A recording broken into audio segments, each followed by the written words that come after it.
আজকে আমার বউকে প্রথমে 2000 টাকা দিতে হলো। প্রথমে সন্ধ্যার দিকে আমি ওই ঘরে চলে গিয়েছিলাম, আর ওই ঘরে গিয়ে একটা পেন নিয়েছিলাম, পেন নিয়ে একটু কাগজ নিয়েছিলাম, আর কাগজের মধ্যে 4টে ছেড়ে নিয়েছিলাম। 4টে ছেঁড়ার পরে তার মধ্যে 500, 2000, 5000 আর 10,000 লিখে নিয়েছিলাম। তারপর ওই ঘরে চলে গিয়েছিলাম, আর ওই ঘরে গিয়ে এবার মজাটা শুরু। ওই পুজো শপিং তো করবে, কোনটা তুলবে দেখো, কোনটা নেবে?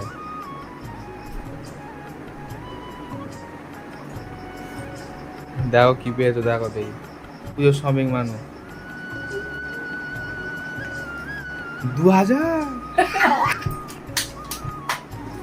এটা কত হয়েছে? 10,000। আর কত এটা কত? 5, 2,000 টাকা পেলে 10,000। এটা তোমার 2,000 টাকা ইনাম পুজোর। এই 2,000 টাকা কেনাকাটা করতে হবে মানুষ। 2,000 জিতে নিয়েছে পুজোর সময়।